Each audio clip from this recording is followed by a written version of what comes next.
Emma thought hiding her pregnancy from billionaire Jake would be simple.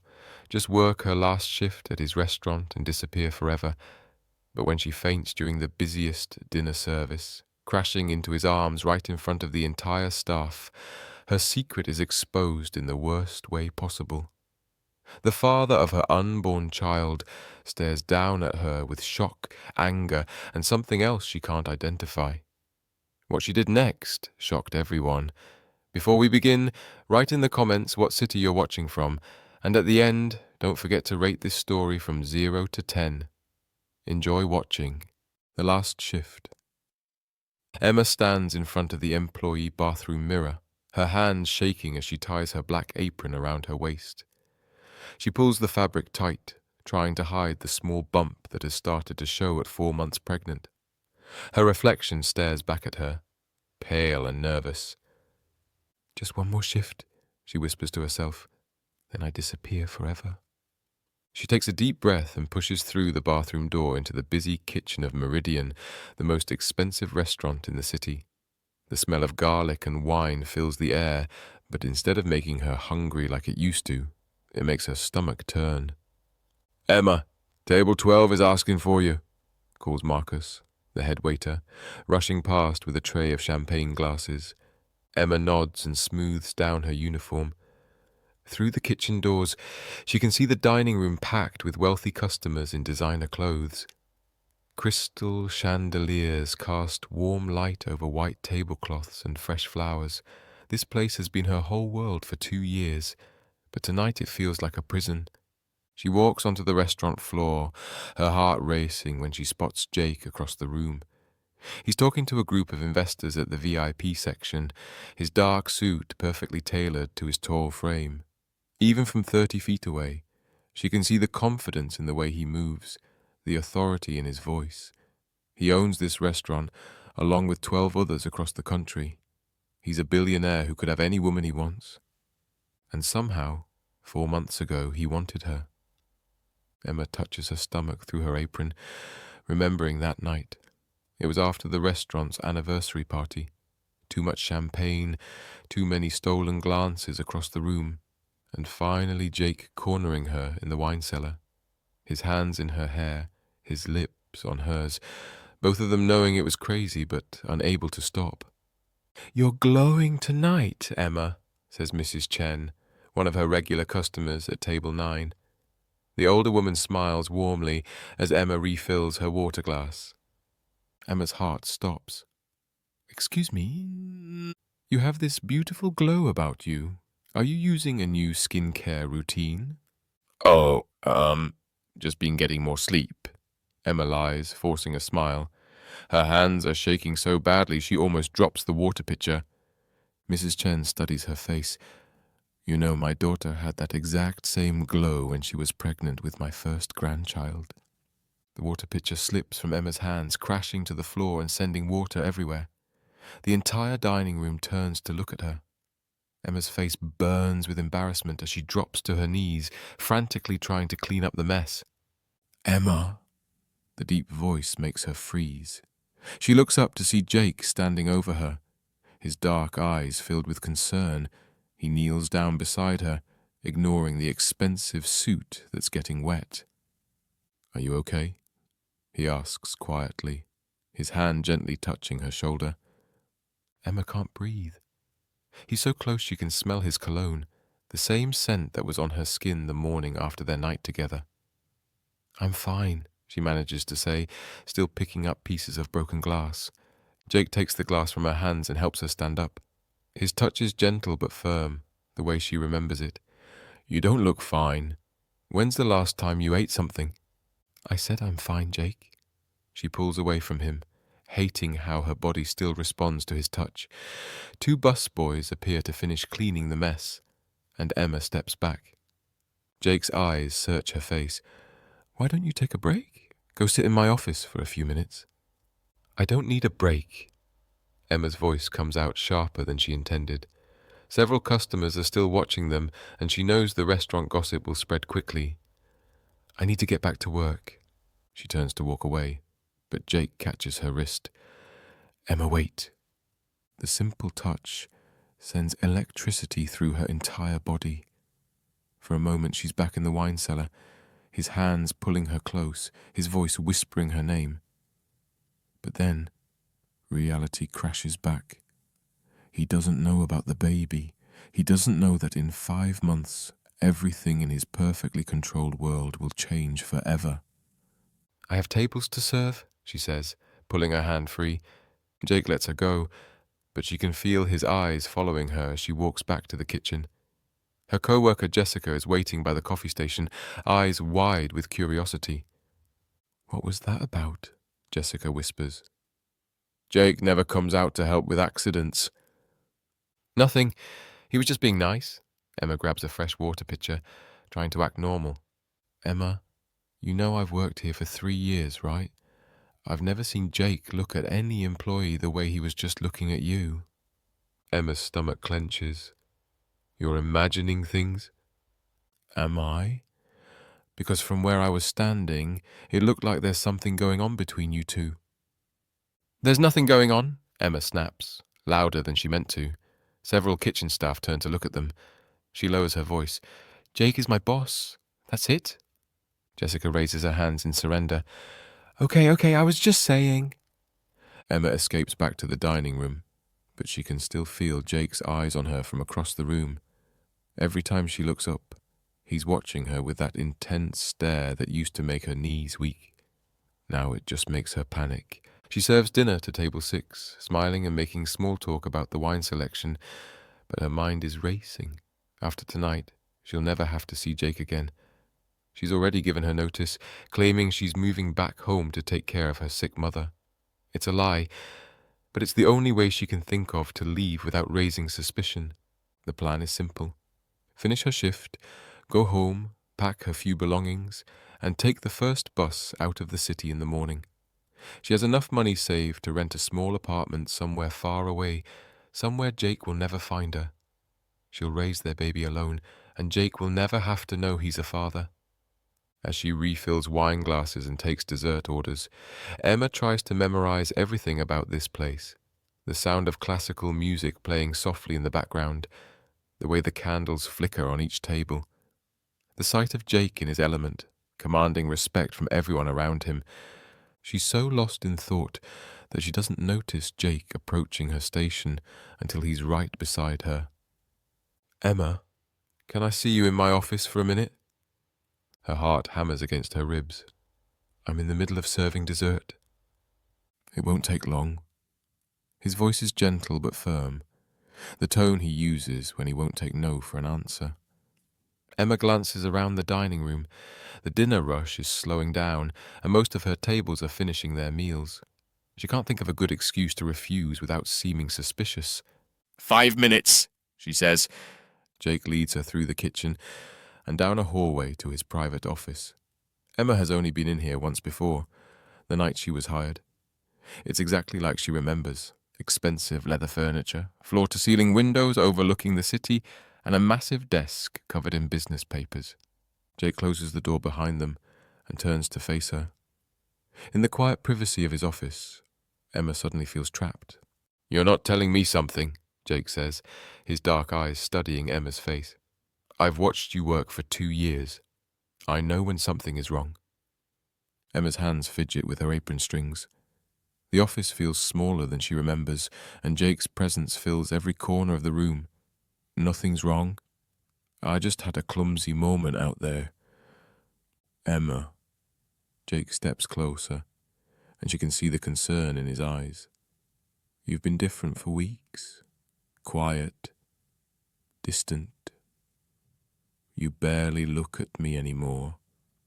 Because looking at you makes me want to tell you everything, Emma thinks. Because every time I see you, I remember that night and how perfect it felt before reality came crashing back. "I'm fine, Jake. Really?" She forces a smile. "Can I go back to work now? The VIP section is probably wondering where their wine service went."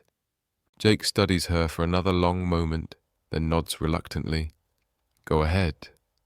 But Emma, if you need anything at all, you know you can come to me, right?" The kindness in his voice almost breaks her resolve. For a second, she imagines telling him everything, imagines the relief of not carrying this secret alone anymore. But then she remembers who he is, and who she is, and the fantasy crumbles. "I know," she whispers, then escapes from his office before she does something stupid. Back in the dining room, the dinner rush is in full swing. The restaurant is packed with VIP guests celebrating some kind of business deal. Emma recognizes several faces from magazines and newspapers, politicians, celebrities, and wealthy socialites who think nothing of spending $1,000 on dinner. She picks up a tray of the restaurant's most expensive wine, a bottle that costs more than she makes in a month. The glasses are crystal, delicate and perfect, arranged in precise rows on the silver tray. Emma lifts it carefully, feeling the weight in her hands. As she walks toward the VIP section, a wave of dizziness hits her. She stops walking, blinking hard to clear her vision. This has been happening more often lately, the pregnancy making her feel weak and nauseous at random moments. "Just breathe," she tells herself. "Almost done with this shift." She starts walking again, but the dizziness gets worse. The crystal glasses blur in her vision and she feels sweat beading on her forehead. The tray feels impossibly heavy in her hands. Emma tries to reach the bar to set the tray down, but her legs feel like jelly. The dining room starts to spin around her, the chandelier lights becoming streaks of gold in her vision. "Oh no," she whispers, feeling her grip on the tray loosening. She stumbles, trying to catch herself against a nearby table, but it's too late. Her vision goes completely black, and she feels herself falling forward. The crash is spectacular. Crystal glasses explode against the marble floor, red wine splashing across white tablecloths and expensive shoes. The sound echoes through the dining room like a gunshot, and every conversation stops at once. Emma hits something solid and warm instead of the hard floor. Strong arms wrap around her, catching her before she can fall completely. She's dimly aware of voices shouting around her, but everything sounds far away and muffled. "Emma? Emma, can you hear me?" The voice is familiar and urgent. Emma tries to open her eyes, but her eyelids feel too heavy. She's being held against someone's chest, and she can hear a heart beating fast underneath expensive fabric. "Someone call 911, the voice commands, and Emma realizes it's Jake. He caught her fall, and now he's holding her in the middle of his restaurant, while dozens of wealthy guests stare down at them. "No," Emma tries to say, but it comes out as barely a whisper. "No ambulance." "She's conscious," Jake says to someone nearby. "Emma, stay with me. Don't close your eyes." But Emma can't keep her eyes open. The combination of pregnancy exhaustion, stress, and the shock of nearly falling has drained every bit of energy from her body. She goes limp in Jake's arms, her head falling against his shoulder. "Clear a path," Jake orders, his voice cutting through the murmurs of concerned guests. "Everyone move back." Emma feels herself being lifted, Jake's arms strong and steady as he carries her through the restaurant. She can hear the whispers starting already, speculation about what happened, about why the billionaire owner is personally carrying an unconscious waitress to safety. The last thing she remembers before everything goes dark is Jake's voice, soft and worried, saying her name over and over again. When Emma wakes up, she's lying on a leather couch in Jake's office. A cool cloth is pressed against her forehead, and someone is holding her wrist, checking her pulse. She opens her eyes slowly, blinking against the soft lamplight. Jake is kneeling beside the couch, his usually perfect hair messy and his tie loosened. His expensive suit jacket is stained with red wine from the broken glasses. When he sees her eyes open, relief floods his face. "Thank God," he breathes. "You scared the hell out of me." Emma tries to sit up, but Jake gently pushes her back down. "Don't move yet. Just rest for a minute." "What happened?" Emma asks, though she remembers everything perfectly. the dizziness, the falling, the crash of breaking glass. You fainted. Went down like a tree in the middle of the VIP section. Jake's eyes are dark with worry. Emma, when's the last time you saw a doctor? I'm fine. It was just, I haven't eaten much today. Another lie to add to the growing list. Jake studies her face, and Emma can see him putting pieces together. Her recent strange behavior, the exhaustion, the way she's been avoiding him for weeks. Emma, he says quietly, I need you to be honest with me. Are you sick? The question hangs in the air between them. Emma stares up at the ceiling, fighting back tears.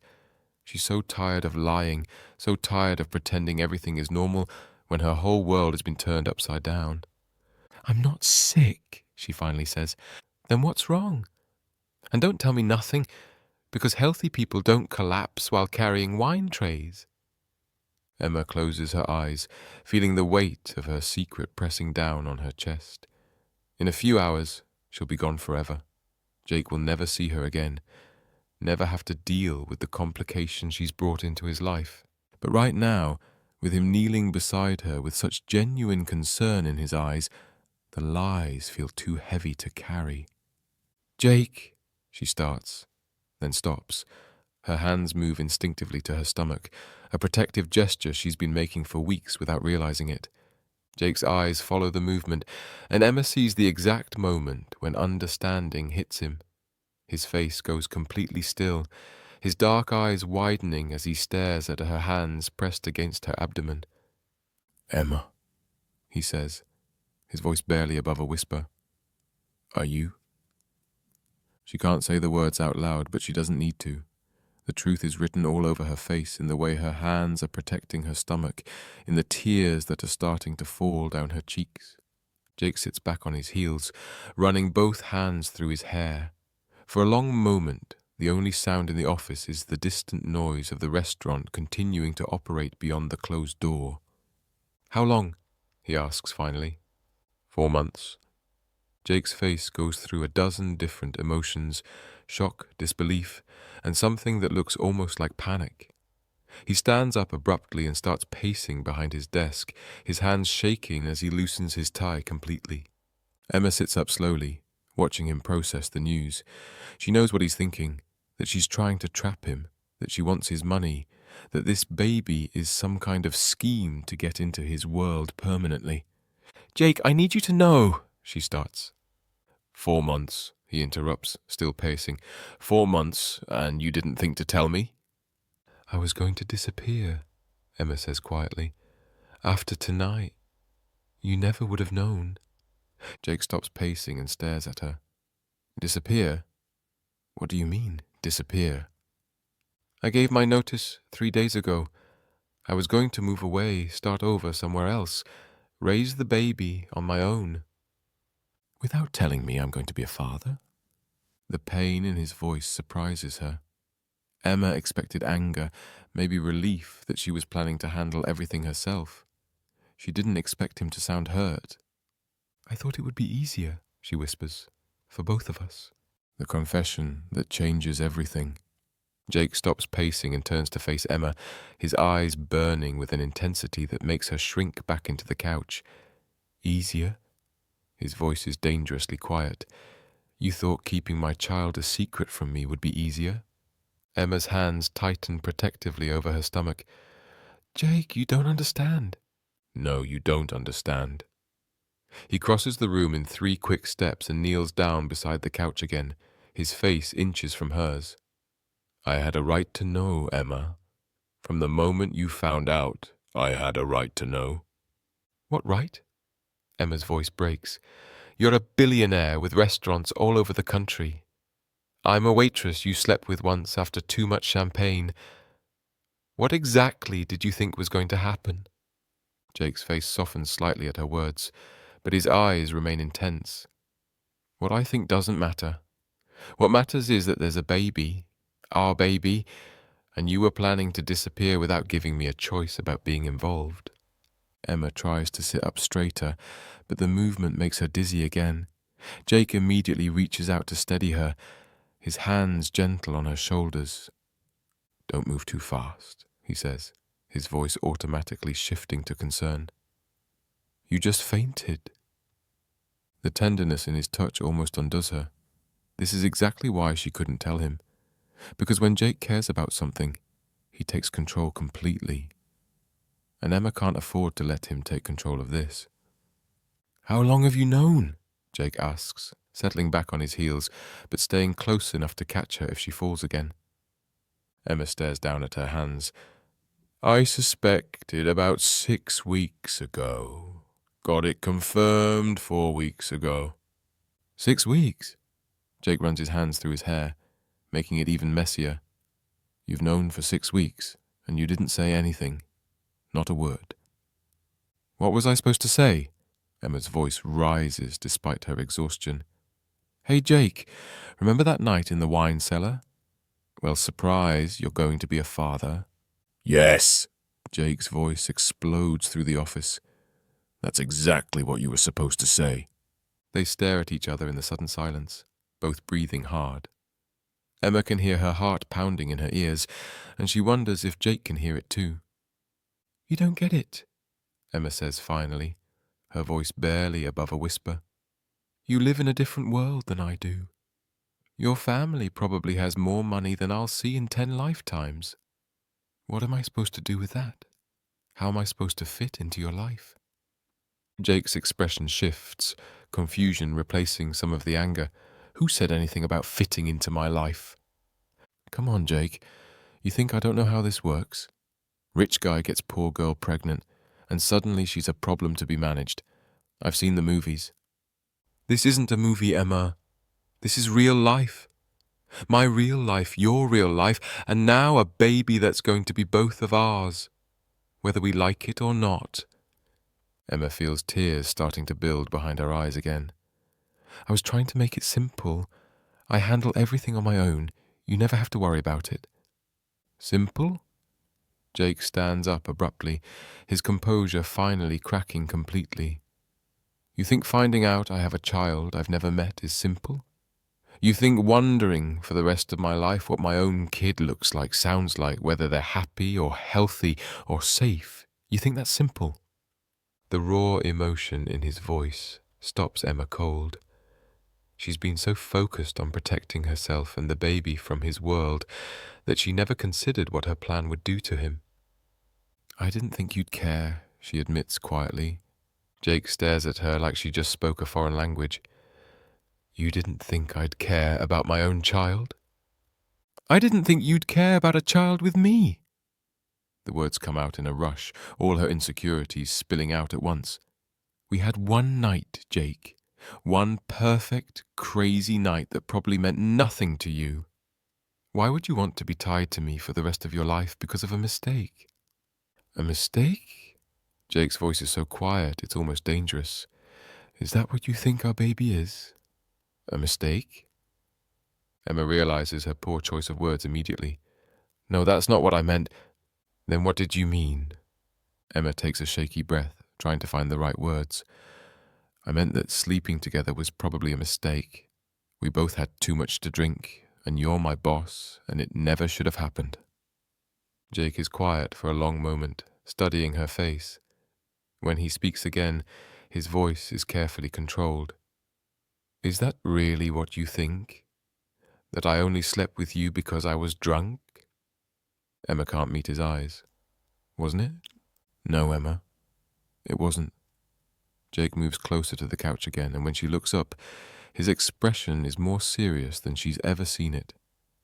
I've wanted you since the day you started working here. The champagne just gave me the courage to finally do something about it. Emma's breath catches in her throat. Don't say that. Why not? It's the truth. Because it makes everything harder, Emma whispers, tears finally spilling over.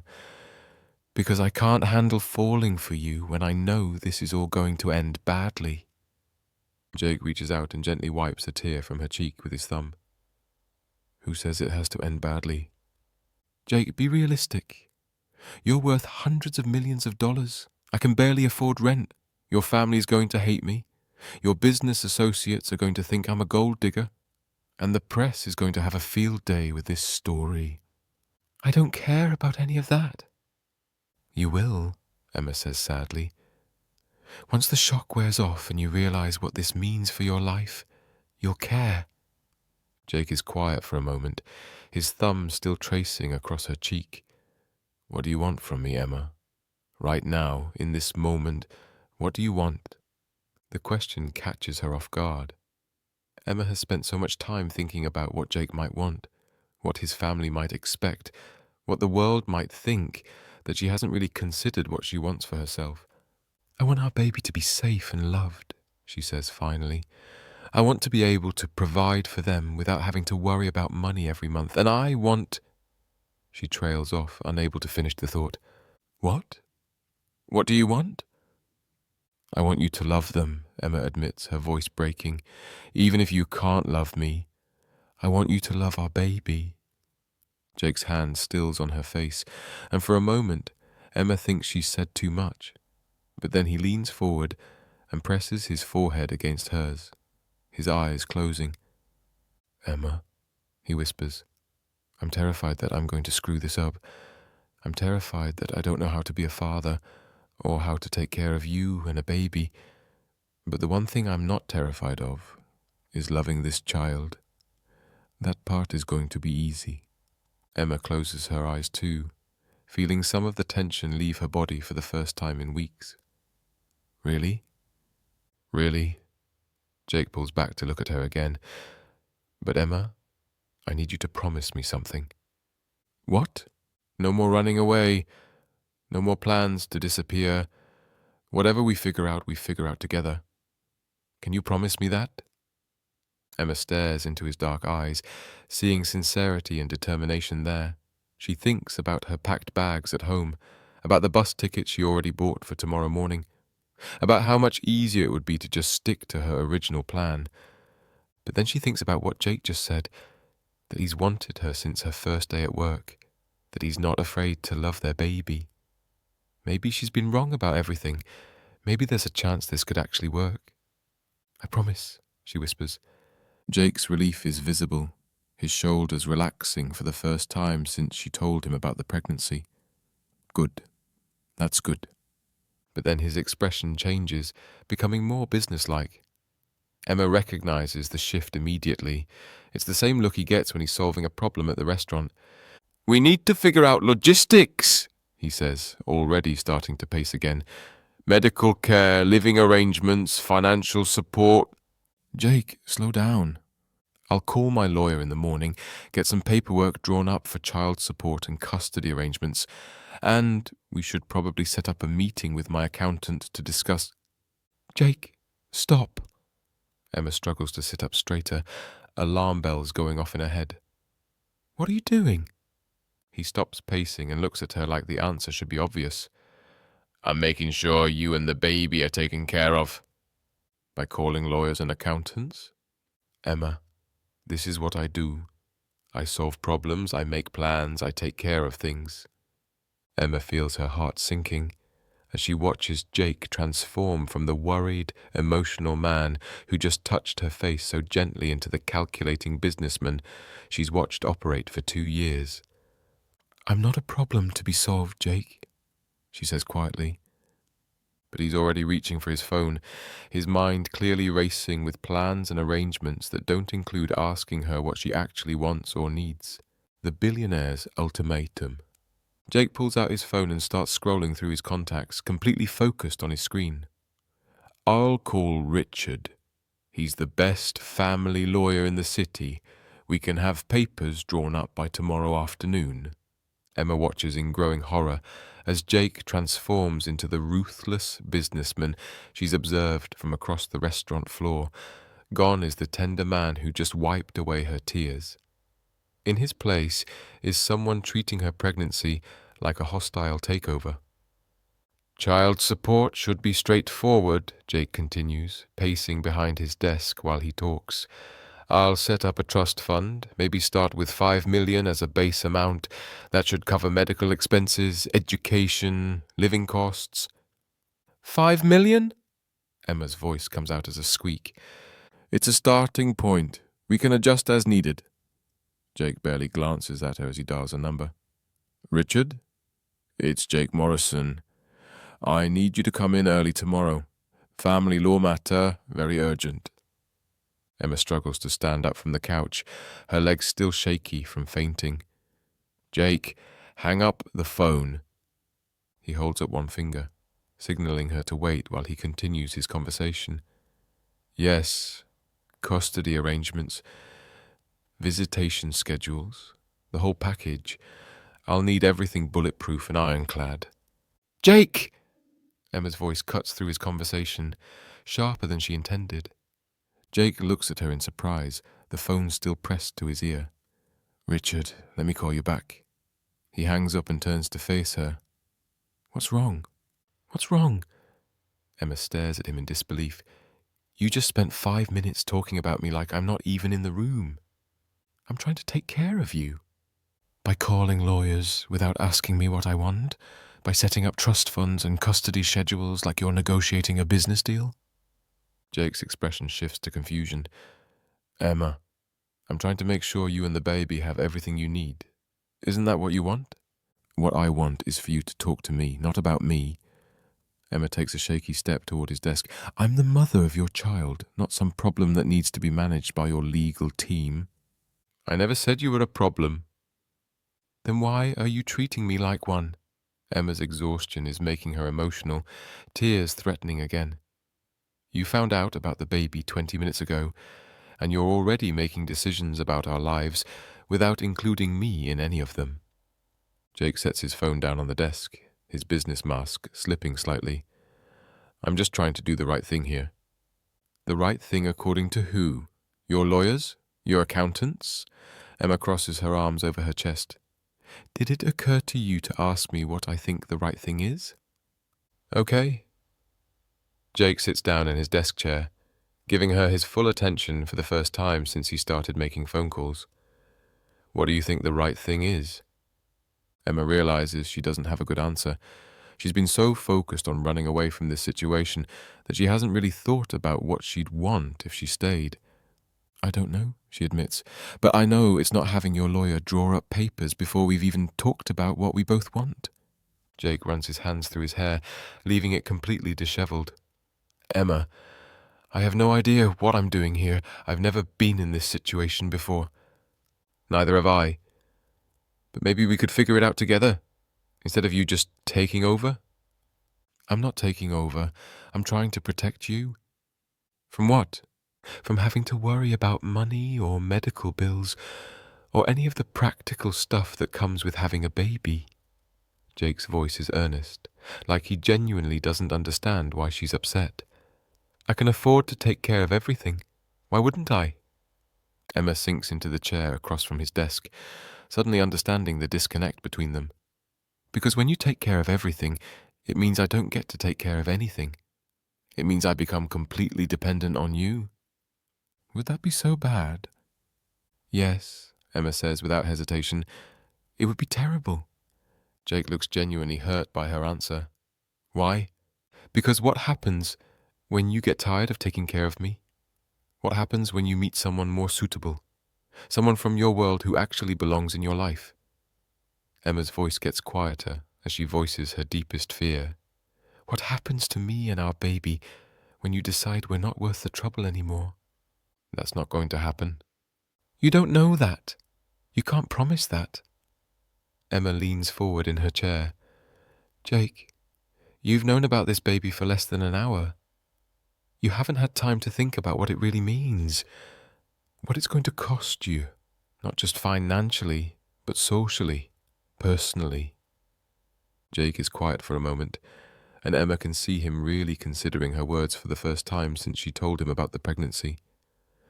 What if I signed something, he says finally, a contract that guarantees you'll be taken care of no matter what happens between us? Emma blinks at him. A contract? Financial security for you and the baby. Legal protection. Everything spelled out clearly so you never have to worry about being left with nothing. You want to draw up a contract about our baby? I want to give you peace of mind, Jake says, leaning forward across his desk. You're worried about being dependent on me, worried about what happens if things don't work out. A contract eliminates those worries. Emma stares at him, not sure whether to laugh or cry. Jake, do you hear yourself right now? I'm trying to solve the problem. There it is again, the problem. Emma stands up abruptly, anger giving her strength despite her exhaustion. I'm not a business deal, Jake. Our baby isn't a corporate merger. You can't contract your way out of the messiness of real life. Then what do you want me to do? Jake's voice rises in frustration. You don't want money. You don't want legal protection. You don't want me to take care of things. What exactly do you want from me? I want you to stop treating me like a stranger.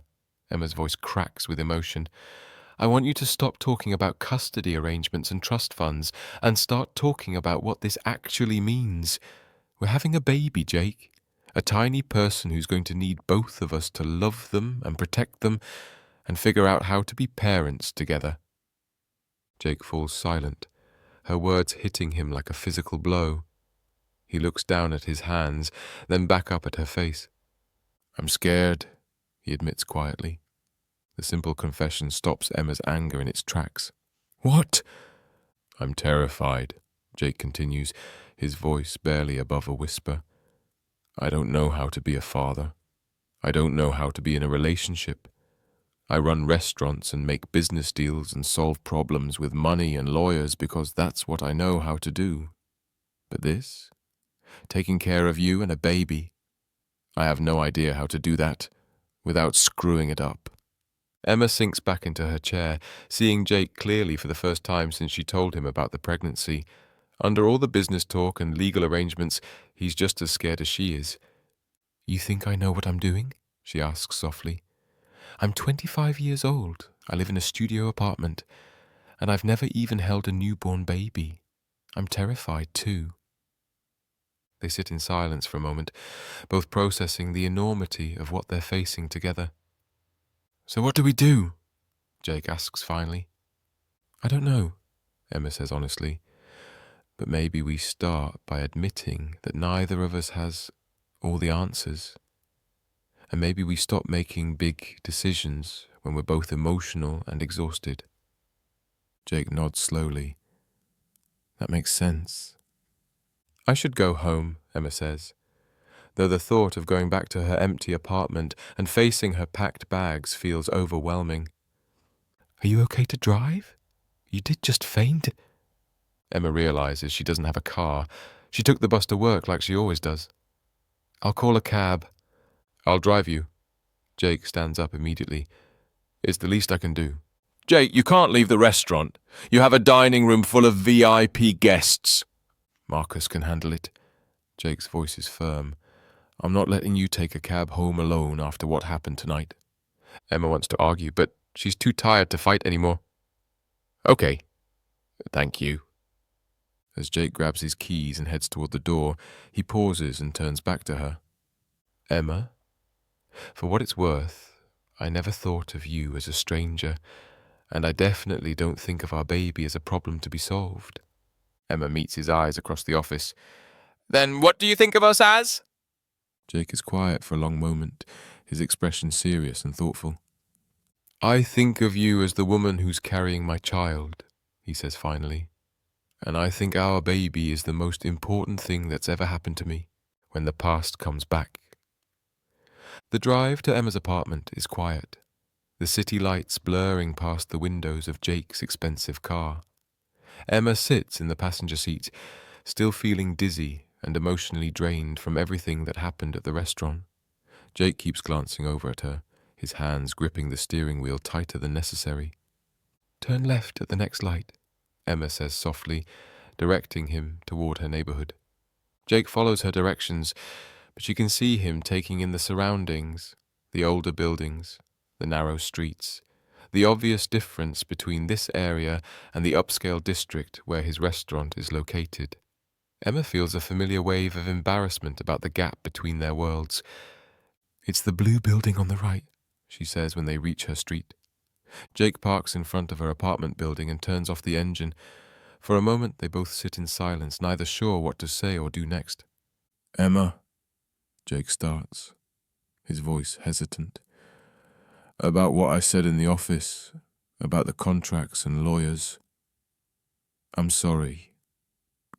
You were right, I was treating you like a business problem instead of someone I care about.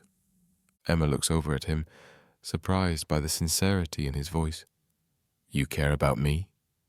Of course I care about you. Jake turns in his seat to face her fully.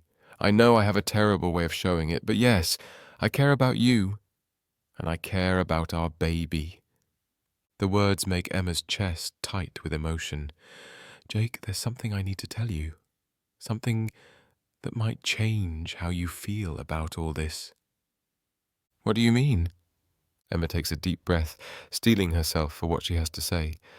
I wasn't planning to disappear just because I was scared of your reaction. I was planning to disappear because I was scared you'd think I was trying to trap you. Jake's brow furrows in confusion. Trap me how? With a fake pregnancy, or a real pregnancy that I plan to get your money. Emma's voice gets quieter. I know about Victoria. The name hits Jake like a physical blow. His face goes completely pale and his hands clench into fists in his lap. How do you know about Victoria? Jake, you're a billionaire. There are articles about your life online, photos from social events. It wasn't hard to find out about your ex-fiancée and what she did to you. Jake is quiet for a long moment, staring straight ahead through the windshield. When he speaks, his voice is carefully controlled. Victoria claimed she was pregnant 3 months before our wedding. Said it was my baby, that we needed to move up the ceremony for the sake of the child. He pauses, his jaw clenching. Turned out she was never pregnant at all. She just wanted to make sure I'd marry her before I could change my mind. Emma's heart breaks for him. I'm sorry. That must have been devastating. It was humiliating. The wedding was supposed to be this huge social event. 500 guests, coverage in all the society magazines. When the truth came out, it was a scandal that lasted for months. Jake finally looks at her, his eyes dark with old pain. Everyone knew. Everyone was talking about how the billionaire got fooled by a woman pretending to be pregnant. Is that why you reacted the way you did tonight, with all the lawyers and contracts? Jake nods slowly. I swore I'd never let anyone manipulate me like that again. When you told me you were pregnant, my first instinct was to protect myself legally. Emma feels tears building in her eyes again. You thought I was lying. No, Jake says quickly. Maybe for about 2 seconds, but no. Emma, you fainted in my arms. You've been different for weeks, and now I understand why. You're really pregnant. But you're still scared I'm trying to trap you. Jake reaches over and takes her hand gently. I'm scared of a lot of things right now. But not that. If you wanted to trap me, you wouldn't have been planning to disappear without telling me about the baby. The logic makes sense, but Emma can see the wariness still lingering in Jake's eyes. Victoria's betrayal runs deeper than he's admitting, and Emma knows it's going to affect everything between them. I can prove it, she says suddenly. Prove what? That the baby is yours. That I'm not lying about any of this. Emma reaches into her purse and pulls out a folded piece of paper. I have the ultrasound photo from my doctor's appointment last week, and I can take a paternity test whenever you want. Jake stares at the paper in her hand, but doesn't take it. Emma, you don't have to prove anything to me. Yes, I do. Emma unfolds the ultrasound image, even though it's too dark in the car to see it clearly.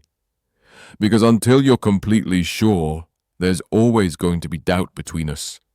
And I can't live with you wondering if I'm another Victoria. You're nothing like Victoria. You say that now, but what happens when your family meets me? When they see that I'm a waitress from the wrong side of town who got pregnant after one night with their precious billionaire son? Emma's voice becomes bitter. They're going to assume I planned this whole thing. Jake's silence tells her everything she needs to know. He hasn't thought about his family's reaction yet, but now that she's brought it up, she can see him realizing what they'll think. My family doesn't get a vote in this, he says finally. Maybe not, but their opinion is going to matter to you. And when they start whispering about gold diggers and convenient pregnancies, it's going to get into your head. Jake turns to face her fully, his expression serious. Emma, look at me. She meets his eyes reluctantly. I am not going to let anyone, including my family, treat you the way Victoria should have been treated. You're carrying my child, and that means you deserve respect and protection, not suspicion.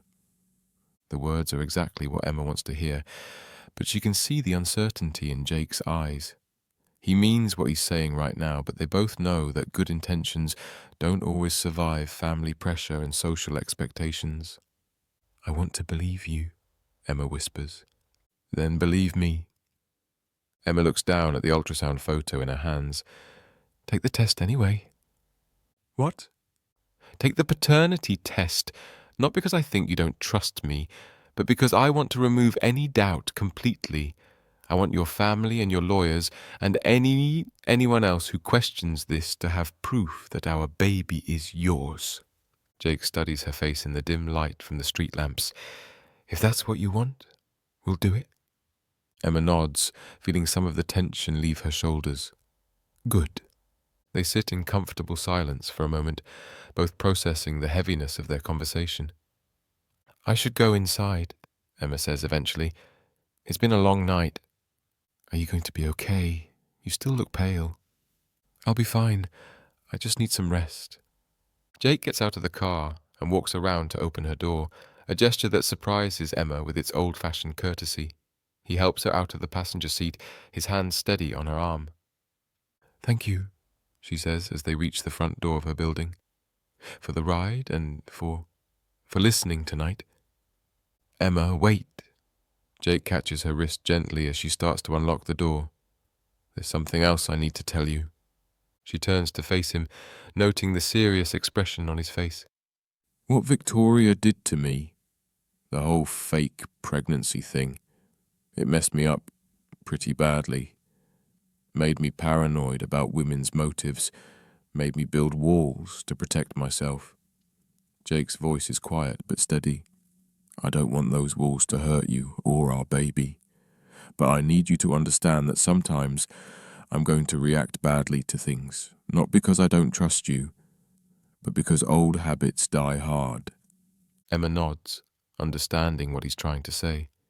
And I need you to understand that sometimes I'm going to assume the worst about your motives, not because you've done anything wrong, but because I've never been in a situation like this before. So we're both going to mess this up sometimes? Probably, Emma agrees with a small smile. But maybe we can mess it up together instead of separately. Jake's answering smile is the first genuine one she's seen from him all evening. I'd like that. As Emma unlocks her door and steps inside, she can feel Jake watching her, making sure she gets safely into the building. When she turns back to wave goodbye, she sees him still standing by his car, his expression thoughtful and uncertain. Emma climbs the stairs to her apartment, her mind racing with everything that happened tonight. Inside her small studio, her packed bags are still sitting by the door, a reminder of the escape plan she's now abandoned. She sits down on her bed and pulls out her phone, staring at the contact information for the bus company. With a few clicks, she cancels her ticket for tomorrow morning, officially committing to staying and figuring this out with Jake.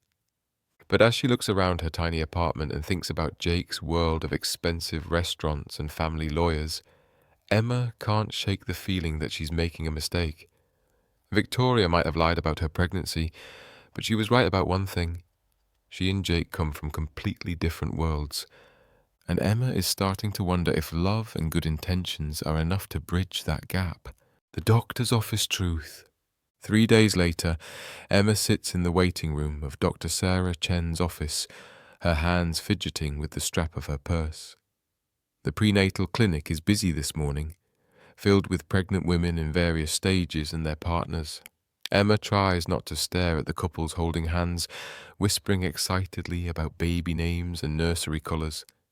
She checks her phone for the third time in 5 minutes.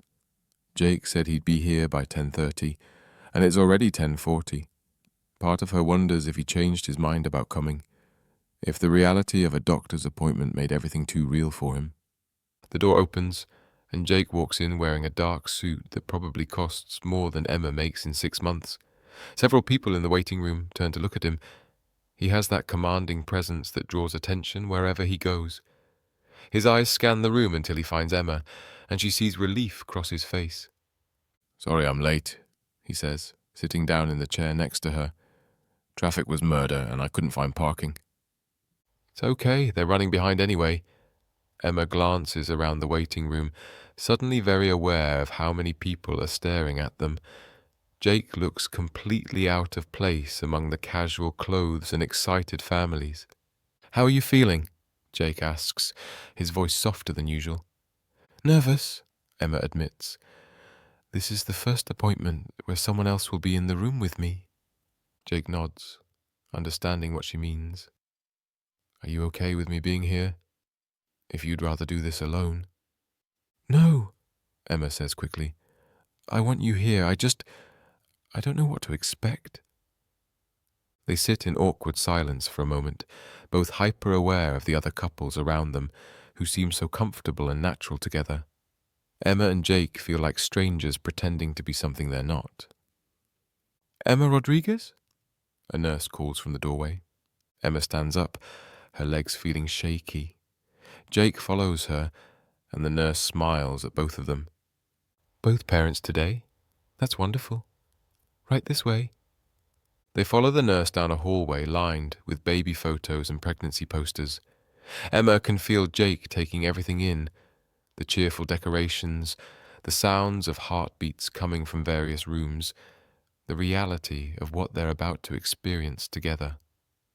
"Here we go," the nurse says, opening the door to an examination room. "Dr. Chen will be with you in just a few minutes. Emma, you can change into this gown. Dad, you can have a seat right over there." The word "dad" makes Jake freeze for a second, like he's hearing it for the first time. Emma sees his face go through a range of emotions before he settles into the chair beside the examination table. "I'll be right outside," Emma says, taking the hospital gown behind a small privacy curtain. As she changes clothes, Emma can hear Jake moving around nervously in his chair. This is probably the longest he's sat still in weeks. Jake is always in motion, always doing something productive. Being forced to wait in a doctor's office with nothing to control must be torture for him. When Emma emerges in the hospital gown, she sees Jake staring at a poster about fetal development on the wall. His expression is intense, like he's studying for an exam. "Learning anything interesting?" Emma asks, trying to lighten the mood as she sits on the examination table. "Did you know the baby can hear sounds from outside the womb starting around 18 weeks? Jake's voice is filled with wonder and something that might be panic. "I read that somewhere," Emma says. "Why? Are you planning to start talking to them?" "I don't know. Should I be?" Jake looks at her with genuine concern. "Are there things I'm supposed to be doing already? Books I should read?" Emma is touched by how seriously he's taking this, but also worried about the pressure he's putting on himself. "Jake, you don't have to become an expert on pregnancy overnight. But what if I miss something important? What if there are things I should know to help take care of you and the baby?" Before Emma can answer, Dr. Chen enters the room with a warm smile. She's a woman in her 50s with kind eyes and an immediately calming presence. "Emma, good to see you again. And you must be Jake." Dr. Chen extends her hand to shake his. "I'm Dr. Chen. Emma has told me a lot about you."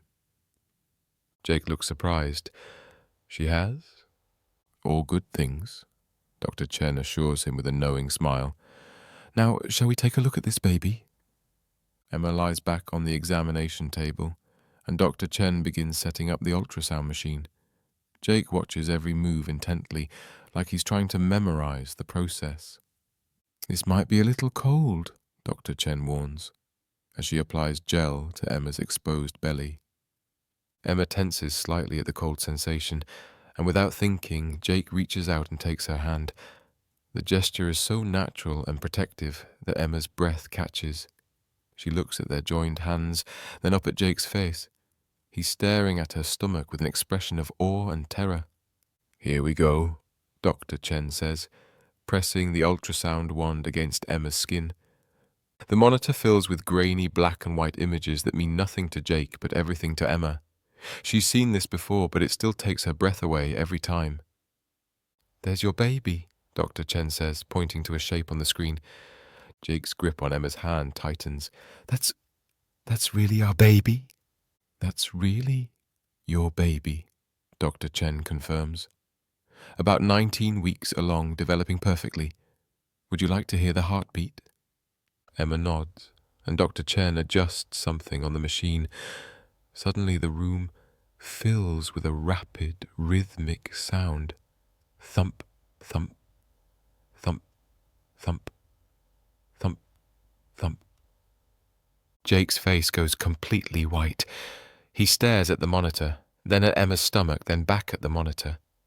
His free hand comes up to cover his mouth, and Emma realizes he's fighting back tears. "Strong heartbeat," Dr. Chen comments. "Very healthy. Baby is measuring right on track for 19 weeks. 19 weeks, Jake repeats quietly, like he's testing how the words sound. "Would you like to know the sex?" Dr. Chen asks.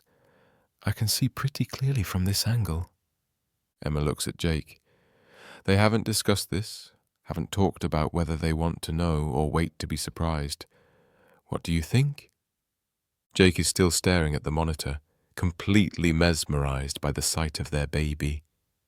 "I want to know everything," he says softly. "I want to know everything about them." "It's a girl," Dr. Chen announces with a smile. The words hit Jake like a physical blow. His head drops forward, and Emma can see his shoulders shaking slightly. He's trying so hard not to cry that he's barely breathing. "A daughter," he whispers. Emma squeezes his hand tighter, her own eyes filling with tears. "We're having a daughter." Dr. Chen continues the examination, pointing out different parts of the baby's anatomy, explaining what they're seeing on the screen. But Jake is lost in his own world, staring at the monitor like it contains the secrets of the universe. "She's so small," he says finally. "She'll get bigger," Dr. Chen assures him. "By the time she's born, she'll be about 7 to 8 pounds if she follows a normal growth pattern." "Is she okay? Is everything developing normally?" Jake's voice is tight with worry. "Everything looks perfect," Dr. Chen says. "Emma has been taking excellent care of herself and the baby. You should be very proud." Jake looks at Emma with such intensity that she feels her cheeks flush. "I am proud," he says quietly. Dr. Chen finishes the examination and cleans the gel from Emma's stomach. "I'll print some pictures for you to take home. Emma, I'll see you again in 4 weeks. Jake, do you have any questions for me?" Jake has about 100 questions, and he asks every single one. He wants to know about Emma's diet, her exercise routine, what symptoms to watch for, when the baby will start moving enough for him to feel it. Dr. Chen answers each question patiently, clearly used to anxious first-time fathers. "One more thing," Jake says as Dr. Chen starts to leave. "Emma mentioned wanting to do a paternity test. Is that something we can arrange?" Dr. Chen looks between them, her expression carefully neutral. "Of course, we can do a simple blood test today that will give you results in about a week. Is that something you both want?" "Yes," Emma says firmly, before Jake can respond. After Dr. Chen leaves to arrange the blood test, Emma and Jake sit in silence for a moment, both processing what they just experienced. "Are you okay?" Emma asks. Jake has been quiet since hearing the heartbeat, and she's worried about what he's thinking. "I wasn't ready for that," Jake admits, his voice rough with emotion. "For what?" "For how real it would feel, seeing her on the screen, hearing her heartbeat." Jake runs his hands through his hair. "Emma, that's our daughter in there, our actual daughter." "I know, it's overwhelming. I used to think about having kids someday, in some vague future way, but seeing her just now," Jake trails off, shaking his head. "I would do anything to protect her, Anything to make sure she's safe and healthy and happy. Is that normal? Emma smiles through her tears. I think that's exactly how you're supposed to feel. The nurse returns with paperwork for the paternity test and several ultrasound photos. Jake takes the pictures with shaking hands, staring at them like they're the most precious things he's ever owned. As they walk back to the waiting room, Jake stops suddenly and turns to Emma. I'm sorry, he says. For what? For making you feel like you had to prove this baby is mine. After seeing her today, after hearing her heart beat, I know she's mine. I can feel it. Emma nods, understanding what he means. The test isn't for you anymore. It's for everyone else who's going to question us. Then we'll get the test, and we'll prove them all wrong. Jake's voice is firm with determination. But Emma, I need you to know something. What? I've never loved anything as much as I already love our daughter. And I've never respected anyone as much as I respect you for carrying her and taking care of her all by yourself for 4 months. Emma feels tears sliding down her cheeks again. Jake. I know I don't know how to do this yet. I know I'm going to mess up and say the wrong things and probably drive you crazy with my need to control everything. Jake takes her hands in both of his. But I promise you, I will figure out how to be the father she deserves and the partner you deserve. Looking into Jake's eyes, seeing the sincerity and determination there, Emma allows herself to hope that maybe they really can make this work. Moving in and walls coming down. 2 weeks after the doctor's appointment, Emma stands in the lobby of Jake's building, feeling completely out of place. The marble floors gleam under crystal chandeliers, and a doorman in a crisp uniform watches her with barely concealed curiosity. She's holding a single duffel bag containing most of her belongings, which seems ridiculous in this palace of wealth. Miss Rodriguez? The doorman approaches with a polite smile. Mr. Morrison is expecting you.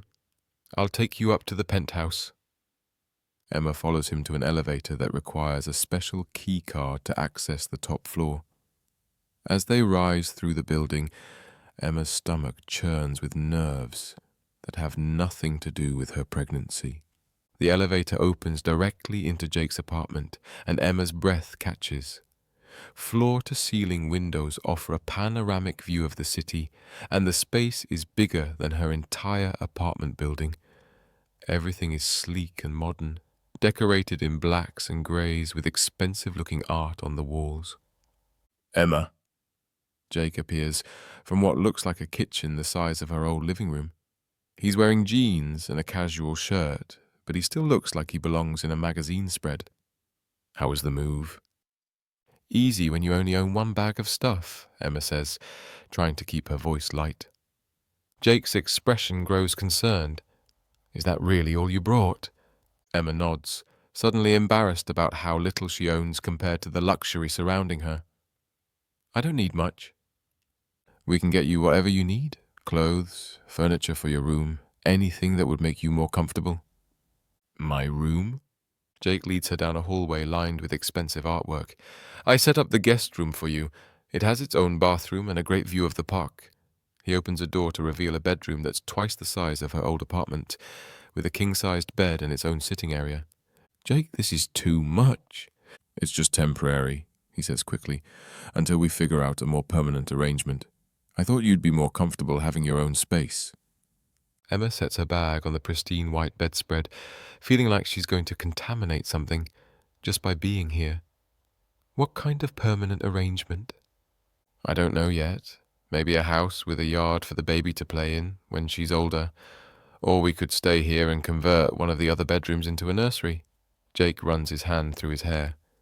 I've been thinking about it constantly, but I wanted to talk to you before making any decisions. Emma is touched that he's trying to include her in the planning, but the casual way he talks about buying houses makes her dizzy. Jake, slow down. I just moved in 5 minutes ago. Right, sorry. Jake takes a deep breath. Should I give you a tour? Show you where everything is? Emma nods, and Jake leads her through the apartment.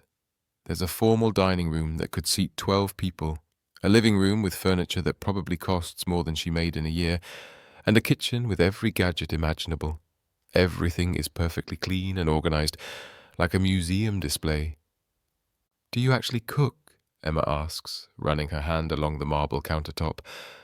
"Not really. I usually eat at the restaurant or order takeout." Jake opens the enormous refrigerator, which is mostly empty except for bottled water and some leftover containers. "I stocked up on things I thought you might want. Fruit, yogurt, those crackers you like." Emma looks at the carefully arranged, healthy snacks and feels a wave of emotion.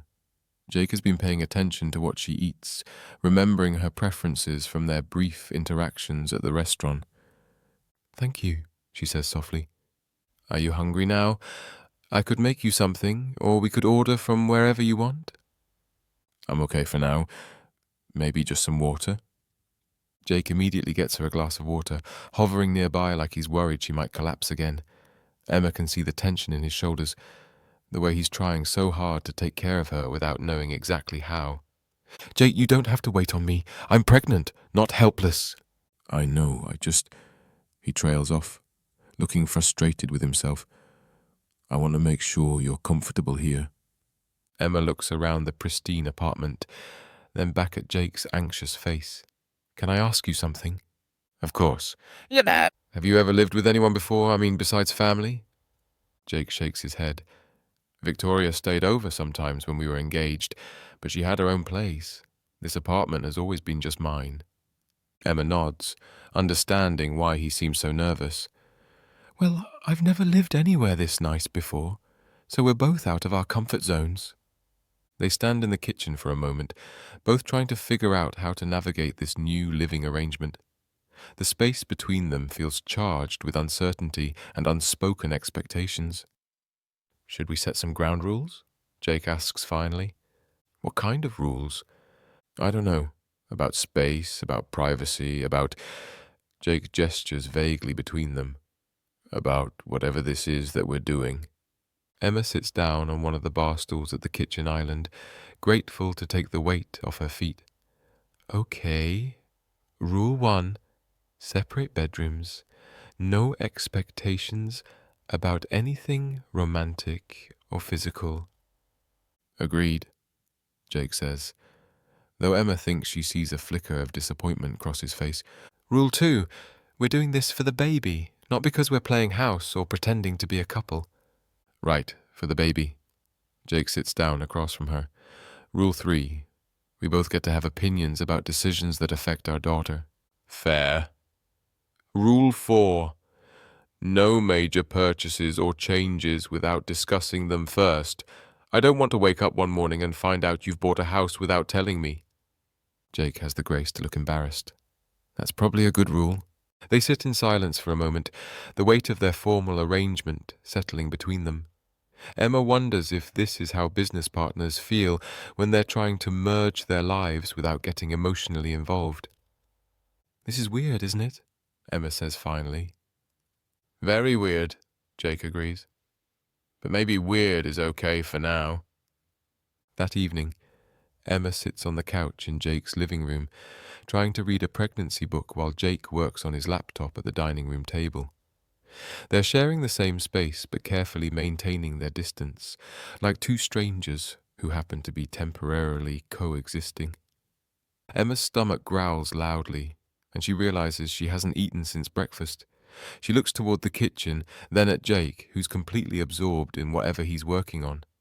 She doesn't want to interrupt him, but she also doesn't feel comfortable just making herself at home in his space. "Jake," she says quietly. He looks up immediately. "What's wrong? Are you okay?"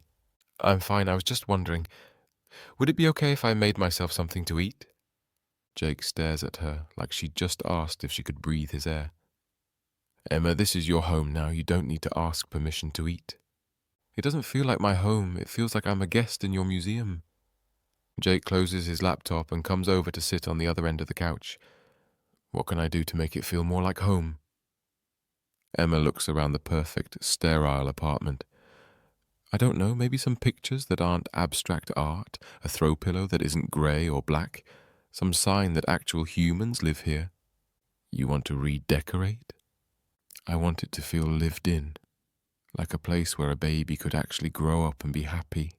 Jake nods thoughtfully. We could go shopping this weekend. Pick out things together.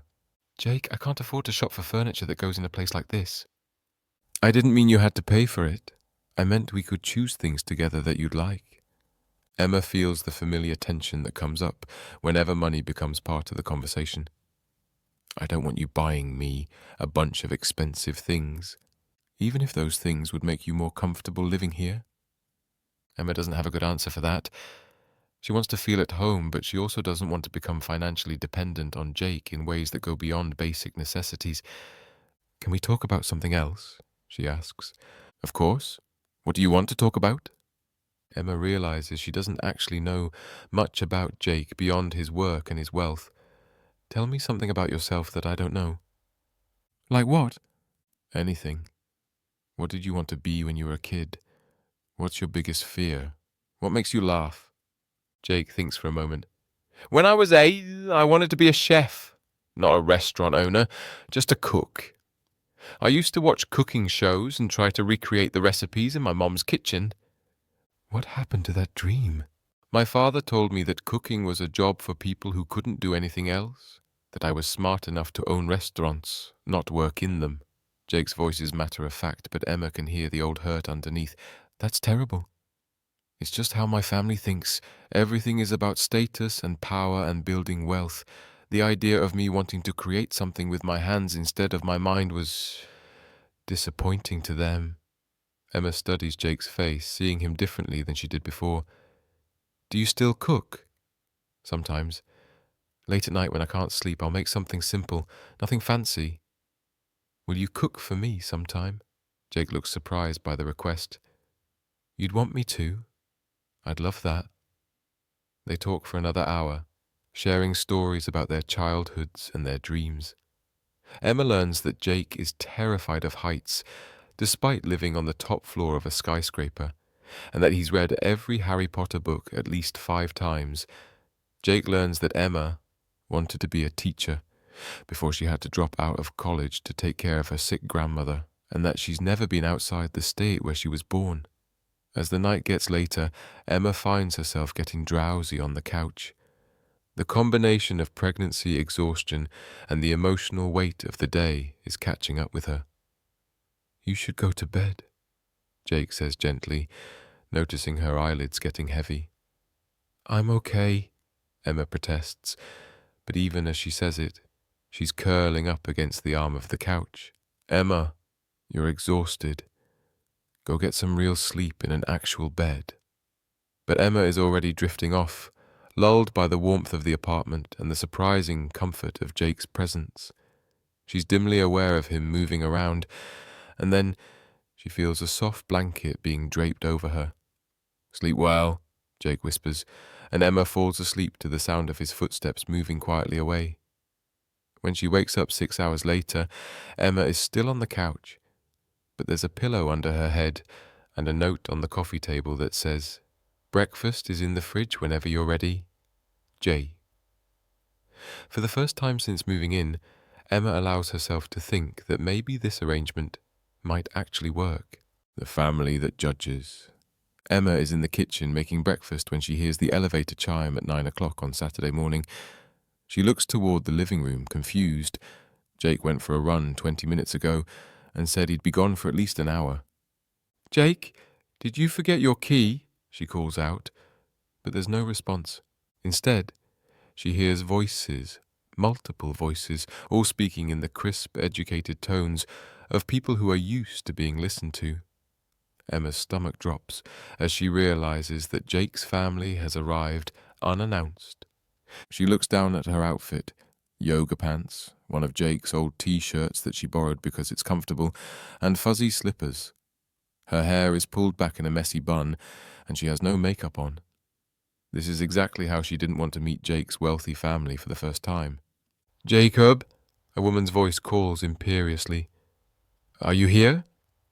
Emma takes a deep breath and walks into the living room, where she finds 3 people standing near the elevator. An older woman in an expensive coat and designer handbag is clearly Jake's mother. She has the same dark hair and commanding presence, Beside her stands a man who must be Jake's father, wearing a suit that probably costs more than Emma's monthly rent. A younger woman with perfectly styled blonde hair completes the group, and Emma guesses this must be Jake's sister. All three of them turn to stare at Emma, and she sees their expressions shift from curiosity to barely concealed disapproval in the span of about 2 seconds. "You must be Emma," Jake's mother says, her voice coolly polite. "I'm Margaret Morrison, Jacob's mother. This is his father, Robert, and his sister, Caroline." "It's nice to meet you," Emma says, acutely aware of how out of place she looks and sounds compared to them. "Jake isn't here right now, but he should be back soon." "We can wait," Margaret says, already moving into the living room, like she owns the place, which Emma supposes she might have helped pay for. Robert Morrison looks around the apartment with a critical eye. "Has Jacob been redecorating? This place looks different." Emma realizes he's noticing the small changes she and Jake have made over the past 2 weeks. A colourful throw pillow on the couch, some books on the coffee table, a plant by the window. Tiny signs that someone actually lives here instead of just using it as a showpiece. "We've made a few small changes," Emma says carefully. "We?" Caroline speaks for the first time, her voice sharp with curiosity. "You're living here?" Emma feels heat rise in her cheeks. This is not how she wanted this conversation to happen, especially not without Jake here to help navigate it. "Temporarily," Emma says. "Jake thought it would be better for the baby if I—" "The baby?" Margaret's voice cuts through Emma's explanation like a knife. "What baby?" Emma realizes with growing horror that Jake hasn't told his family about the pregnancy yet. She's just revealed the biggest news of their lives to people who clearly already disapprove of her existence. I thought Jake would have mentioned," Emma stammers, unsure how to fix this massive mistake. "Mentioned what, exactly?" Robert's voice is dangerously quiet. Before Emma can answer, the elevator chimes again and Jake walks in, still breathing hard from his run. He's wearing athletic clothes and has earbuds around his neck, clearly not expecting to find his entire family in his living room. "What are you doing here?" he asks, his tone immediately defensive. "We came to see you," Margaret says smoothly. "Imagine our surprise when we were greeted by your house guest, who just informed us that she's pregnant." Emma watches Jake's face go through several emotions, surprise, anger, and something that looks like panic. His eyes find hers across the room, and she can see him trying to figure out how much damage has been done. "We need to talk," Jake says to his family, but his eyes don't leave Emma's face. "Yes, we certainly do," Robert agrees, "starting with why we're learning about this pregnancy from a stranger instead of from our son." "Emma isn't a stranger," Jake says, his voice gaining strength. "She's the mother of my child." The words hang in the air like a bomb that's just exploded. Margaret sits down heavily on the couch. Caroline's mouth falls open, and Robert's face turns red with what Emma assumes is anger. "Your child?" Margaret's voice is barely above a whisper. "Jacob, please tell me you haven't been taken in by another—" "Don't!" Jake's voice cuts across his mother's words like a whip. "Don't you dare finish that sentence." "Another what?" Emma asks, though she has a sinking feeling she knows exactly what Margaret was about to say. Caroline is the one who answers, her voice dripping with false sympathy. "Another woman trying to trap him with a convenient pregnancy. It's happened before." Emma feels like she's been slapped. She looks at Jake, hoping he'll defend her, but he's staring at his family with an expression of barely controlled rage. "Get out," Jake says quietly. "Jacob, we're just trying to protect you," Margaret says, her voice taking on a pleading tone. "After what happened with Victoria." "I said get out." Jake's voice is louder now, and Emma can see the anger radiating from every line of his body. "Not until we discuss this properly," Robert says firmly. "Son, you need to think clearly about what's happening here. This girl—" Her name is Emma, Jake interrupts. This Emma, Robert continues, shows up pregnant and suddenly she's living in your apartment. How long have you even known her? 2 years, Jake says through gritted teeth. And in those 2 years, how many times did she try to get your attention before she got pregnant? Caroline asks with a nasty smile. Emma has heard enough. Excuse me, she says, her voice shaking with hurt and anger. I'm going to go somewhere else while you discuss my life like I'm not standing right here. She starts toward the hallway, but Jake catches her arm gently. Emma, wait, don't leave. Why not? Your family obviously thinks I'm some kind of con artist. Maybe it's better if I'm not here for this conversation. Because this concerns you too, Jake says. Because they need to understand that you're not going anywhere. Margaret laughs, a cold sound that makes Emma's skin crawl. Oh, Jacob, you really think this is going to work? Look at her. Look at where she comes from, how she talks, what she's wearing. She doesn't belong in our world. Emma looks down at her borrowed clothes, then back at Margaret's designer outfit. The contrast is stark and humiliating. You're right, Emma says quietly. I don't belong in your world. I never pretended I did. Emma. Jake's voice is warning, like he can see where this is going. No, Jake, your mother is right. I'm a waitress who got pregnant by the billionaire boss. I dress in borrowed clothes, and I've never been to a charity gala or whatever it is people like you do for fun. Emma's voice gets stronger as she continues. But you know what? I'm not trying to trap your son. I was planning to disappear and raise this baby alone without ever telling him about it. How convenient, Caroline mutters. Actually, it was the opposite of convenient, Emma snaps, her temper finally breaking. It was the hardest decision I've ever made, because despite what you think of me, I care about Jake. I care about him enough to know that having a baby with someone like me would complicate his perfect life. Then why didn't you disappear? Robert asks, his voice challenging. Emma looks at Jake, who's watching her with an intensity that makes her heart race. Because he asked me not to, because he said he wanted to be a father to our daughter. Our daughter? Margaret's voice is faint. Yes, we're having a girl. Emma's hand moves protectively to her stomach. And whether you like it or not, she's going to be part of this family. The room falls silent, except for the sound of everyone's breathing. Emma can feel the weight of their disapproval pressing down on her, making it hard to breathe. I think I need some air, Emma says, heading toward the door. Emma, don't, Jake calls after her. But Emma is already in the hallway, calling the elevator and trying not to cry until the doors close behind her. As she rides down to the lobby, she can hear voices raised in argument from Jake's apartment, but she can't make out the words. 20 minutes later, Emma is sitting on a bench in the park across from Jake's building when she sees him jogging toward her. He's changed out of his running clothes into jeans and a sweater, and his face is set in grim lines. Found you, he says, sitting down beside her on the bench. How did you know I'd be here? You said you needed air, and this is the closest place with trees. Jake studies her face. Are you okay? Your family hates me. My family doesn't know you. They don't want to know me, Emma corrects. They took one look at me and decided I was another Victoria. Jake is quiet for a moment, and Emma can see him struggling with something. I told them to leave. Jake, you didn't have to do that. They're your family. And you're the mother of my daughter. That makes you family too? Jake reaches over and takes her hand. Emma, I am so sorry about what just happened. They had no right to talk to you that way. They weren't wrong, though. I don't fit into your world. I stick out like a sore thumb. Good, Jake says firmly. My world is full of people like them. Cold, judgmental, obsessed with appearances and status. If you fit in perfectly, I'd be worried.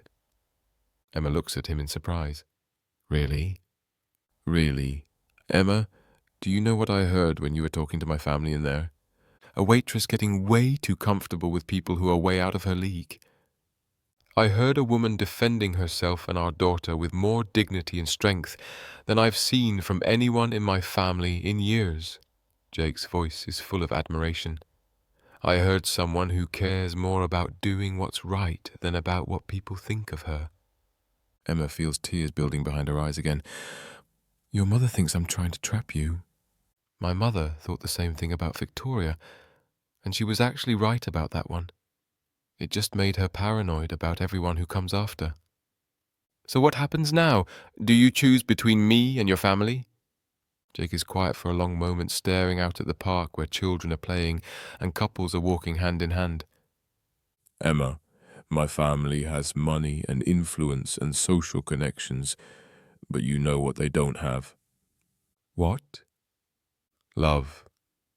Real, honest, unconditional love. They love the idea of me. The successful son, the business empire, the family legacy. But they don't love me enough to trust my judgment or support my choices. Emma squeezes his hand. Jake, I don't want to be the reason you lose your family. You're not. They're choosing to push me away by refusing to accept the most important thing in my life. Jake turns to face her fully.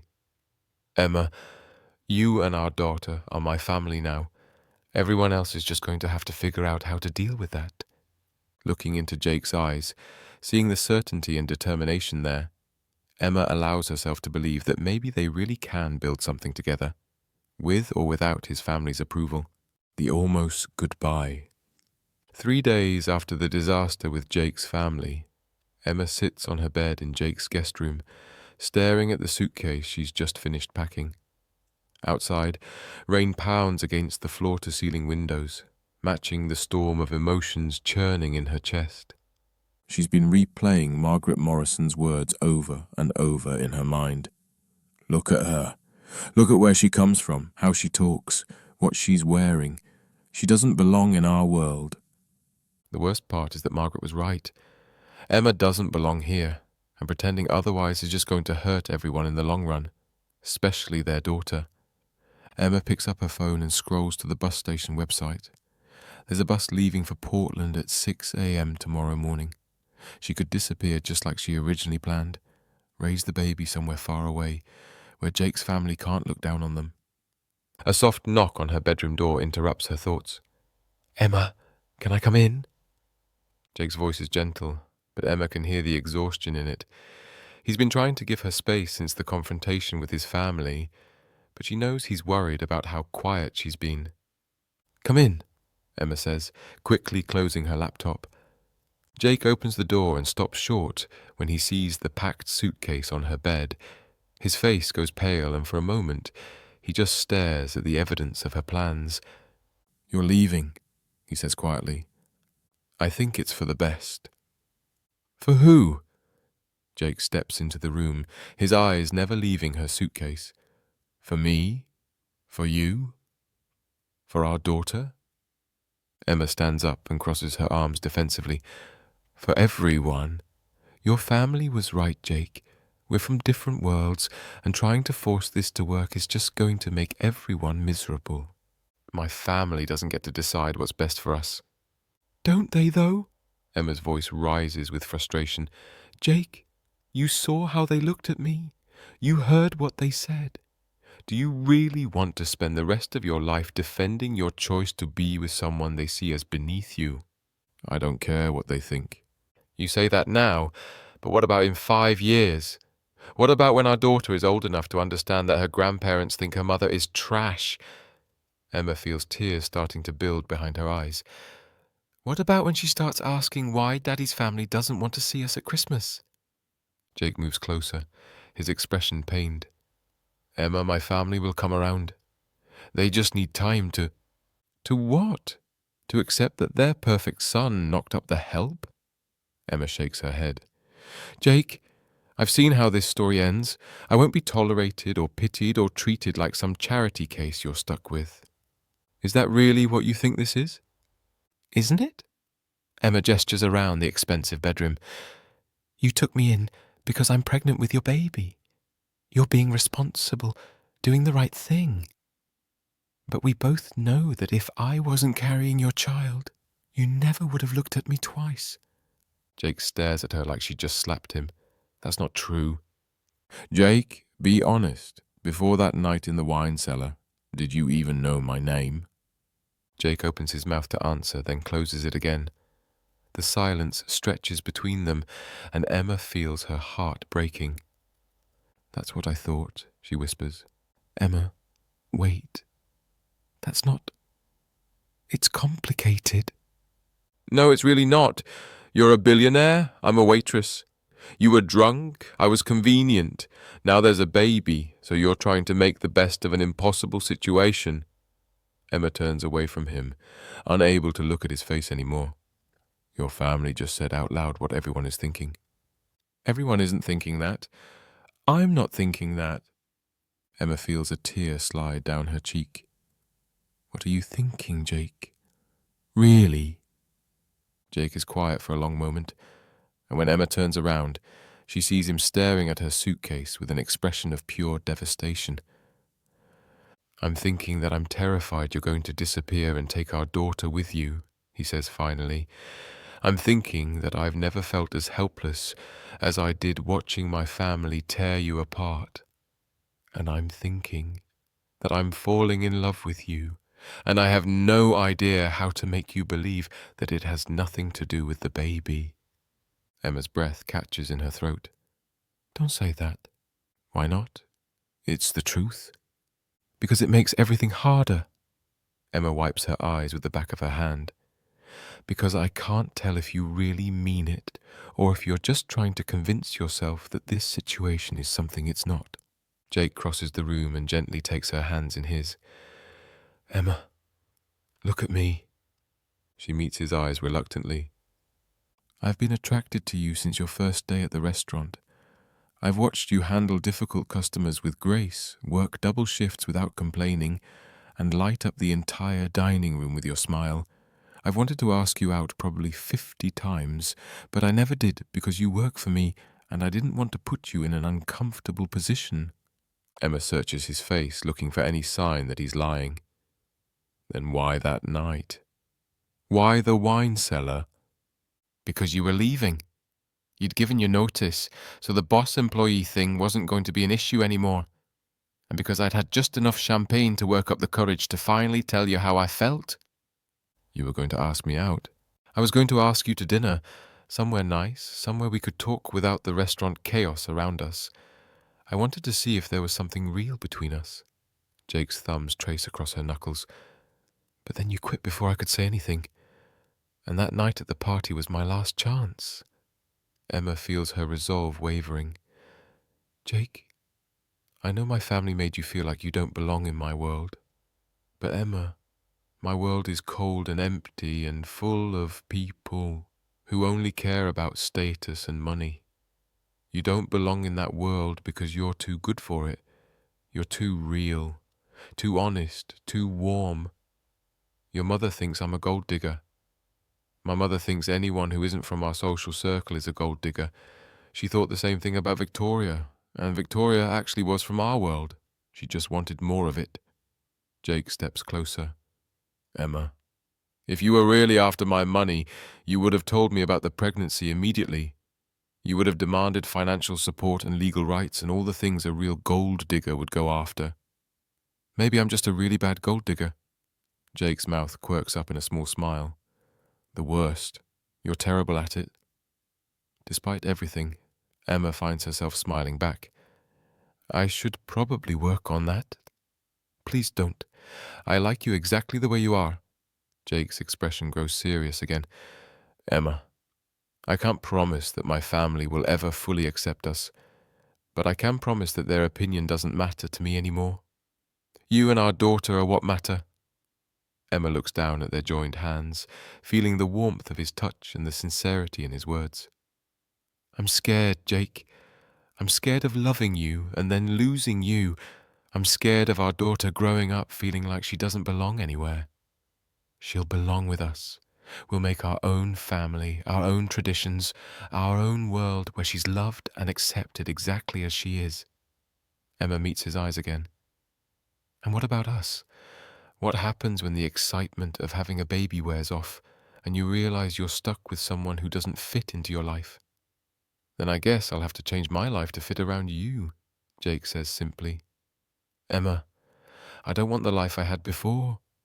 I want a life with you and our daughter in it. Emma feels her last defenses crumbling. Jake, I don't know how to do this. I don't know how to be in love with someone who could buy and sell everything I've ever owned without thinking twice about it.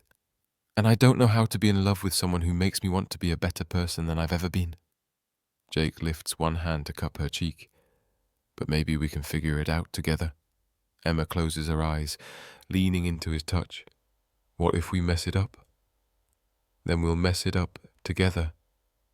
And then we'll figure out how to fix it together. Emma opens her eyes and looks at Jake's face, seeing nothing but sincerity and hope there. For the first time since she found out she was pregnant, she allows herself to believe that maybe love really can be enough. Okay, she whispers. Okay. Okay, I'll stay. I'll try to make this work. Emma takes a shaky breath. But Jake, if your family keeps treating me like I'm not good enough. They won't, Jake interrupts firmly. Because if they want to be part of our daughter's life, they'll have to learn to respect her mother. And if they can't do that, then they don't deserve to know either of you. Emma nods, feeling some of the weight lift from her shoulders. I love you too, you know. Jake's face lights up like she just gave him the greatest gift in the world. Really? Really? I've loved you since my first day at the restaurant, when you took the time to personally train me, even though you could have had anyone else do it. Emma smiles through her tears. I loved watching you work, seeing how much you cared about every detail, how kind you were to the staff even when you were stressed. Why didn't you ever say anything? Because you were Jake Morrison, billionaire restaurant owner, and I was just Emma, the girl who needed a job to pay rent. Emma shrugs. It never occurred to me that you might feel the same way. Jake pulls her into his arms, holding her close against his chest. Emma can hear his heart beating fast, and she realizes that he's just as nervous and uncertain as she is. I'm still scared, she admits against his shoulder. Me too, Jake murmurs into her hair. But I'm more scared of losing you than I am of trying to make this work. They hold each other in the quiet of the guest room, rain still pattering against the windows, both of them knowing that they're choosing the harder path, but hoping it's also the right one. The midnight declaration. 3 weeks later, Emma wakes up at 2 a.m. to a sharp pain across her lower back. She lies still for a moment, wondering if it's just another pregnancy ache. But then another wave of pain hits her, stronger this time. Jake, she calls softly. But there's no answer from his room down the hall. Emma sits up slowly, her heart starting to race as she realizes what might be happening. She's only 36 weeks along. The baby isn't supposed to come for another month. But the pain in her back is getting worse, and now she feels a tightening across her belly that makes her breath catch. Jake, she calls louder, panic creeping into her voice. This time, she hears movement from his room, and within seconds, Jake appears in her doorway, his hair messy from sleep and his eyes immediately alert. What's wrong? He asks, crossing to her bed in 3 quick steps. I think the baby might be coming, Emma says, gripping the edge of the mattress as another contraction hits. Jake's face goes white. Now? But it's too early. Tell that to your daughter, Emma gasps as the pain peaks. Jake immediately shifts into crisis mode, his business training kicking in. Okay, we need to time the contractions. How long have you been having them? I don't know, maybe 10 minutes. Emma tries to breathe through another wave of pain. Jake, I'm scared. What if something's wrong? Nothing's wrong, Jake says firmly, though Emma can see the worry in his eyes. Dr. Chen said 36 weeks is early but not dangerous. The baby will be fine. Outside, thunder crashes overhead and rain pounds against the windows with increasing intensity. Emma realizes that the storm that's been threatening all day has finally arrived in full force. "We need to get to the hospital," Emma says, struggling to stand up. Jake helps her to her feet, then freezes as another flash of lightning illuminates the apartment. "Emma, look outside." Emma follows his gaze to the windows and feels her heart sink. The storm isn't just rain. It's a full-blown thunderstorm with wind so strong that trees are bending nearly horizontal. The streets below are already flooding, and she can see cars stranded in the rising water. "We can't drive in that," Emma whispers. "We have to. We don't have a choice." Jake is already moving toward the closet, pulling out clothes for both of them. "Get dressed. I'll call Dr. Chen and let her know we're coming." Emma changes into the first clothes she can find while Jake makes phone calls. She can hear him talking to the doctor, then to his building's doorman, his voice getting more frustrated with each conversation. "What's wrong?" Emma asks when he hangs up. "The roads are flooding. The doorman says emergency vehicles are having trouble getting through some areas." Jake runs his hands through his hair. "But Dr. Chen is already at the hospital, and she says if we can get there, everything should be fine." Another contraction hits Emma, stronger than the ones before, and she grips Jake's arm to steady herself. "How far apart are they now?" Jake checks his watch. "About 6 minutes. We need to go." The elevator ride down to the parking garage feels endless, with Emma having 2 more contractions before they reach Jake's car. Jake helps her into the passenger seat, his hands shaking as he adjusts her seatbelt. "It's going to be okay," he keeps saying, though Emma isn't sure if he's trying to convince her or himself. The drive to the hospital is terrifying. The storm has turned the usually busy streets into rivers, and Jake has to navigate around abandoned cars and fallen tree branches. Emma grips the door handle with one hand and Jake's arm with the other, trying to breathe through the contractions that are coming faster now. "Talk to me," Jake says, his eyes focused intently on the road. "Tell me something to distract us both." "Like what?" Emma gasps as another wave of pain hits. "Tell me about the first time you imagined what our daughter would look like." Emma closes her eyes, trying to focus on something other than the pain and the fear. "I was sitting in my old apartment about a week after I found out I was pregnant. I kept staring at my hands, wondering if she'd have my fingers or yours." "What did you decide?" "I hoped she'd have your hands, strong and capable." Emma squeezes Jake's hand. "I wanted her to be able to build things, create things, make her mark on the world." "I hope she has your smile," Jake says softly, "and your laugh. I want her to light up every room she walks into, just like you do." Emma feels tears mixing with the sweat on her face. "Jake, what if I can't do this? What if I'm not ready to be a mother?" "You're going to be an amazing mother," Jake says with complete certainty. "You're brave and kind and fierce when you need to be. Our daughter is going to be so lucky to have you." They finally reach the hospital, and Jake pulls up to the emergency entrance. Within minutes, Emma is in a wheelchair being rushed through corridors that smell like antiseptic and floor cleaner. Jake runs beside her, still in the clothes he threw on in the middle of the night, his hair wild and his face tight with worry. "Room 4, a nurse directs them. "Dr. Chen is on her way." The next several hours pass in a blur of medical equipment, monitoring devices, and pain that comes in waves. Jake never leaves Emma's side, holding her hand through every contraction and whispering encouragement when she's sure she can't handle any more. "I can see the head," Dr. Chen announces around 6 in the morning. "Emma, you're almost there. One more big push." Emma summons every bit of strength she has left and pushes with everything in her. Jake's hand is crushing hers, and she can hear him saying her name over and over like a prayer, and then suddenly the pain stops and the room fills with the sound of a baby crying. "She's here," Dr. Chen says with a huge smile. "You have a beautiful, healthy daughter." Emma collapses back against the pillows, exhausted but overwhelmed with relief. Dr. Chen places the baby on Emma's chest, and Emma looks down at her daughter for the first time She's tiny, but perfect, with a head full of dark hair and the most beautiful face Emma has ever seen. The baby's eyes are squeezed shut, and she's crying with impressive volume for someone so small. "Oh my God," Jake whispers, staring at his daughter in wonder.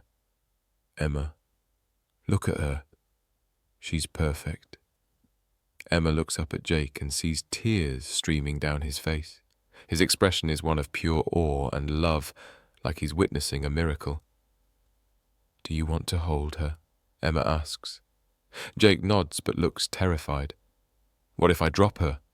"You won't drop her," Dr. Chen assures him, carefully transferring the baby to Jake's arms. Jake cradles his daughter against his chest, and Emma watches as something fundamental shifts in his expression. He's looking at the baby like she's the most precious thing in the entire world, and Emma realizes that in that moment she is.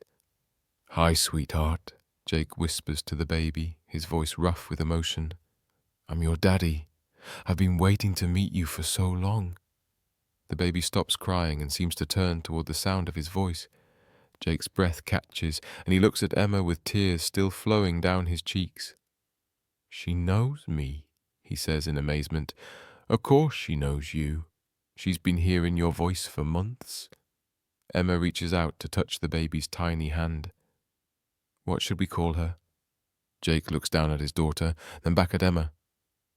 "I was thinking, maybe Grace, because that's what you both brought into my life." Emma's heart swells with love for this man who has become so much more than she ever imagined possible. "Grace Emma Morrison." "Grace Emma Morrison," Jake agrees, testing how it sounds. "Perfect."